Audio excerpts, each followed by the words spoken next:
그렇게 있는 치료가 있다면 제발 좀 알려주세요. 노벨상 받아요. 그러니까요. 우리 인간의 엄청난 결국 혁신. 노화를 이걸 되돌리는 거잖아. 그러니까 난소 완전 뒤집는 거. 젊어지는 샘물의 그 느낌. 우리나라만 있을 수가 없어요.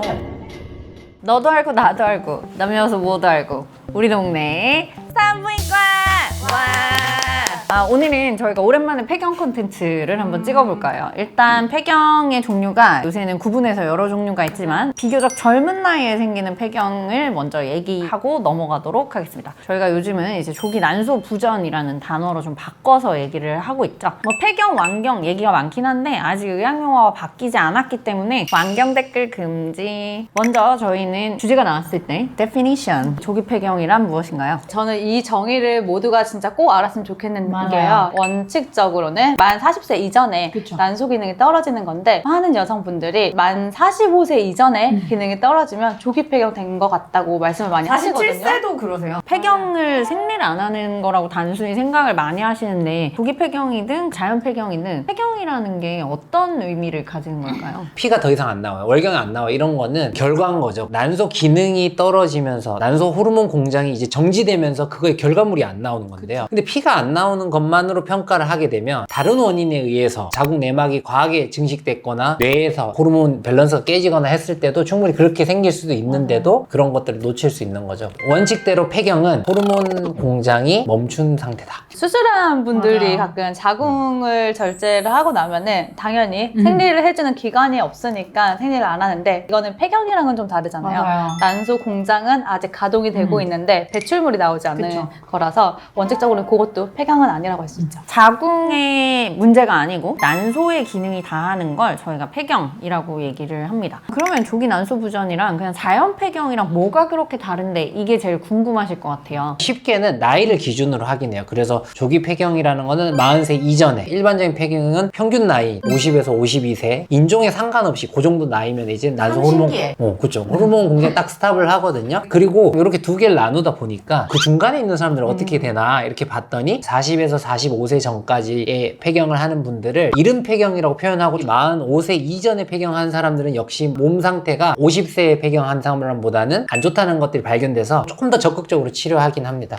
그래서 발생 시기는 평균 나이인 40세 이전, 일반 폐경은 50세에서 52세 이 정도라면 그 원인에서 유전, 뭐 자가 면역 질환, 항암 치료, 환경 호르몬, 그다음에 극심한 스트레스, 그리고 담배 같이 그렇게 난소를 손상시키는 일들, 그다음에 난소랑 관련된 수술로 인해서 조기 폐경이 올 수도 있습니다. 난소에 데미지를 줄 만한 수술이나 항암 치료가 흔하잖아요. 제 환자 중에도 조혈모 세포 이식하시고 폐경이 딱 돼버리신 30대 환자분이 계시거든요. 요즘은 혈액종양내과 선생님들도 가입력 보존에 관심이 많으시기 때문에 정말 급하게 치료해야 되는 경우가 아니면 난소 기능이 좀 떨어지더라도 가입력 보존을 좀 해놓고 그렇게 치료를 진행하시더라고요. 원인 중에 또 많은 분들이 아마 그런 생각도 하는 것 같아요. 난임 치료를 받았다. 그래서 난소 과자극을 했다. 이런 것도 원인 중에 하나가 아니냐 많이들 생각을 하실 것 같은데 실질적으로 이제 과자극을 한다고 해서 조기 폐경의 원인이 되는 거는 아직까지는 근거가 없는 걸로 생각을 하셔야 될 것 같아요. 임신 가능성이 낮아지는 것까지 포함을 해서 조기 난소 부전이 됐을 때 환자분들이 어떤 위험이 증가할 수 있을까요? 조기 폐경이 되게 되면은 에스트로겐 레벨이 떨어지면서 여러 가지 몸의 변화가 나타나는데 첫 번째로는 되게 슬프지만 좀 노화 속도가 좀 빨라지는 게 있을 수가 있어요. 우리가 흔히 폐경되면 확 늙는다 얘기하는데 어느 정도는 근거가 있는 얘기이기도 하고 장기적으로 봤을 때는 골다공증의 위험도가 올라가고 또 심혈관 질환의 위험성도 올라가고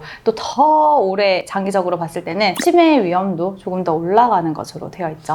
남자들 40대부터 이런 심혈관 질환이랑 심장 고지혈증이나 이런 게 쫙 올라요. 근데 여자가 갑자기 따라가는 순간이 있어요. 50세. 일반적으로 평균 폐경 나이가 50세니까 그 전까지는 이 호르몬 때문에 남자들이 더 위험에 처해 있다가 갑자기 이렇게 올라가더라고요. 근데 이제 골다공증 같은 경우는 반대로 여성들이 남성들 대비 훨씬 더 그 위험이 높은 데다가 호르몬이 뚝 떨어지면 진짜 골다공증이 팍팍팍팍 생기는 거예요. 그래서 이제 조기 폐경이 오면 더 빨리 더 위험하게 이제 오는 거죠. 자연 폐경이 돼도 80대가 되면 심혈관 질환의 위험도가 남녀가 교차가 되면서 여자가 더 올라가잖아요. 근데 이 통계는 여자가 오래 살아서 그런 경향이 있다라는 얘기를 또 하시더라고요. 지금 영상을 보시는 젊은 여성분들이 이런 증상이 있으면 또 한 번쯤은 체크를 해보자, 이런 것들 얘기해 주실 수 있을까요? 생리 주기가 원래 따박따박 하던 사람이 갑자기 난 어린데도 3개월 이상 생리를 하지 않는 경우, 얼굴이 울긋불긋하고 드라마에서 보던 그 막 부채질 하던 그런 게 나한테 있냐? 그래서 열이 나고 식은땀이 흐르면서 잠을 깊게 못 자면서 일어나는 경우, 그리고 예민해지고 우울하거나 심신의 뭔가 변화가 갑작스럽게 이런 증상과 함께 나타난다면 의심을 해봐야 되고요. 예전 대비해서 분비물이나 애액이나 이런 게 줄면서 성관계할 때 불편해지고 질이 이제 건조해지는 경우도 있는데, 오래 흡연했는데 이런 증상들이 있다면 더더욱 그런 위험성이 높겠죠. 지금 또 영상을 보시면서 엄청 덜덜 떠실 것 같아요. 근데 저런 증상들이 조기 난소 부전, 조기 폐경이 아니어도 있는 경우가 상당히 흔합니다. 가임기 여성분들은 정말 다양한 원인으로 무월경이 되기도 하고, 희발월경 또는 과소월경, 월경량이 확 줄기도 하고 그렇고요. 저 같은 경우는 피임약을 되게 오래 먹었는데, 피임약 같은 걸 오래 먹어도 질이 약간 건조해지거든요.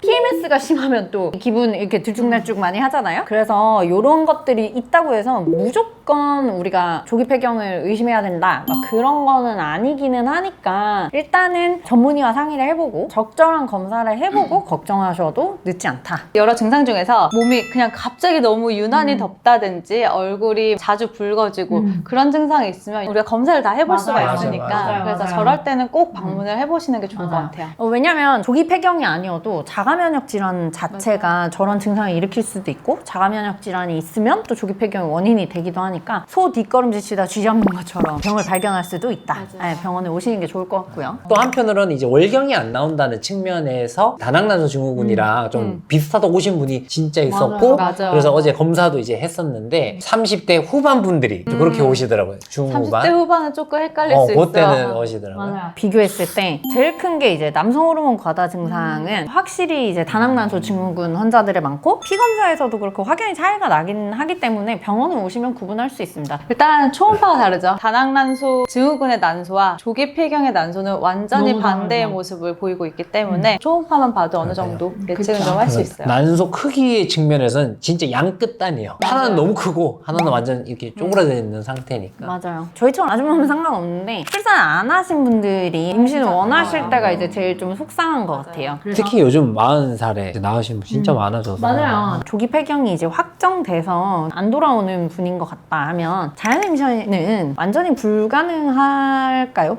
완전히 불가능하지는 않은데 100%안 된다, 임신율이 0%다 이건 아니긴 하지만 희박하다라고 얘기를 할 수 있겠죠. 진짜 희박하죠. 저용량 호르몬을 쓰다 보면 어쩌다 한 번씩 이제 또 배란이 되기는 해서 0%는 아니긴 한데, 임신에 대해서 되게 희망적으로 저는 얘기하지는 못했던 것 같아요. 희망적으로 얘기는 안 하는데, 그래서 이제 임신 안 되죠? 이렇게 얘기를 했을 때는 임신은 될 수도 있다. 그러니까 피임을 꼭 챙겨야 된다. 활발하신 분들은 우리가 호르몬 치료보다는 아예 피임약을 복용하라고 하는 경우도 있습니다. 그래서 사실 이런 경우에는 난자 공여, 난자를 기증받아서 임신을 하시는 거를 추천을 드리는데, 초반에는 잘 못 받아들이시는 것 같기는 합니다. 네, 처음에는 해보기도 하는 것 같아요. 그래도 난소의 기능을 좀 자극을. 쥐어짜서 맞아요. 난소 과자극이라든지 이런 걸 해서 배란 유도를 해보기도 하고, 그러다 진짜 안 되면 이제 난자 기증이라든지 이런 거를 생각하게 되죠. 예전에는 25세 이전에는 그 AMH 검사를 잘 안 했거든요, 저는. 근데 요새는 해보는 것 같아요. 초음파 봤는데 난소가 작으면 약간 쫄려서 검사를 해볼 때가 있어요. 그래서 뭐 얻어 걸리면 사실 난자 얼리면 되니까. 호흡이라도 빨리 발견하면 확실히 좋으니까. 네. 이런 조기 난소 부전 예방을 하는 방법이 있을까요? 단 하나? 금연?